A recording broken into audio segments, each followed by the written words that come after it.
Hi friends, welcome back to our channel. ఈ రోజు recipe నిమ్మకాయ పులిహోర. అప్పటికప్పుడు ఏదైనా టేస్టీగా స్పెషల్గా తయారు చేసుకోవాలి అనుకుంటే ఇలా నిమ్మకాయ పులిహోర తయారు చేసుకోండి, చాలా బాగుంటుంది.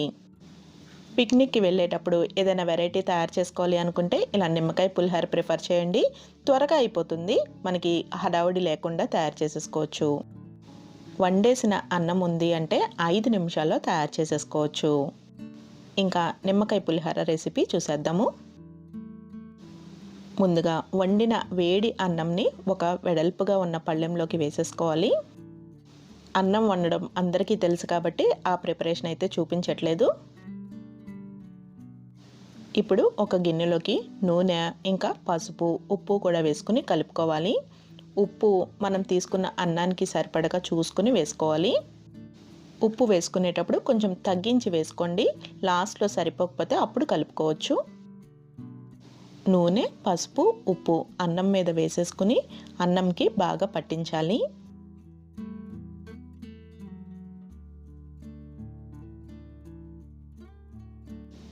ఇప్పుడు మనం తీసుకున్న అన్నంకి సరిపడగా నిమ్మరసంని వేసుకోవాలి. 1 కప్పుతో వండిన అన్నంకి 1/2 కప్పు వరకు నిమ్మరసం పడుతుంది. నిమ్మరసం కూడా పులుపుని బట్టి మనం చెక్ చేసుకుని అప్పుడు వేసుకోవాల్సి ఉంటుంది. అన్నంలోకి నిమ్మరసం వేసేసుకున్న తర్వాత ఇలా బాగా కలుపుకోవాలి. నిమ్మకాయ పులిహోర ఎప్పుడూ కూడా తయారు చేసిన వెంటనే కాకుండా ఒక అరగంట, గంట తర్వాత అయితే పులుపు చక్కగా పడుతుంది. నిమ్మరసం కలుపుకున్న ఈ అన్నంని పక్కనుంచుకుని పోపుకి రెడీ చేసుకుందాము. పోపు కోసం నూనె కానీ నెయ్యి కానీ వేడి చేసుకోవాలి. నెయ్యి వేడైన తర్వాత 1 టీ స్పూన్ ఆవాలు, 1 టేబుల్ స్పూన్ శనగపప్పు, కొన్ని వేరుశనగ గుళ్ళు వేసుకుని వేయించుకోవాలి.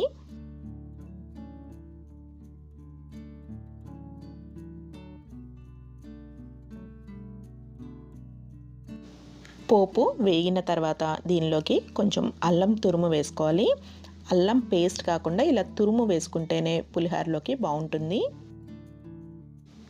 ఇంకా కొన్ని పచ్చిమిర్చి, ఎండుమిర్చి కూడా వేసుకుని వేయించుకోవాలి. పులిహోర పోపులోకి అంటే ఎక్కువగా ఎండుమిరపకాయలు వేస్తూ ఉంటాం కదా, ఈ నిమ్మకాయ పులిహోరలోకి ఎండుమిరపకాయలు ఇంకా పచ్చిమిర్చి కూడా వేసుకుంటే బాగుంటుంది. ఇంకా పోపులోకి కొంచెం ఫ్రెష్ కరివేపాకు, 1 టీ స్పూన్ వరకు ఇంగువ వేసుకుని వేయించుకోవాలి. పులిహోర పోపులోకి ఇలా ఇంగువ వేసుకుని వేయించుకుంటే టేస్ట్ చాలా బాగుంటుంది.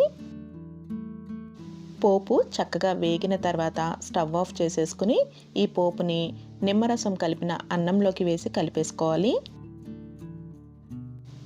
పోపు అంతా పులిహోరలోకి చక్కగా కలిపిన తర్వాత దీనిలోకి కొంచెం క్యారెట్ తురుము ఇంకా కొత్తిమీర వేసి కలుపుకుంటే బాగుంటుంది.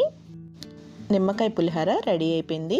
ఒక అరగంట, గంట తర్వాత టేస్ట్ చేస్తే పులుపు చక్కగా పట్టి పులిహోర చాలా టేస్టీగా ఉంటుంది. మరి రెసిపీ నచ్చినట్టయితే సబ్స్క్రైబ్ చేసుకోవడం మర్చిపోకండి.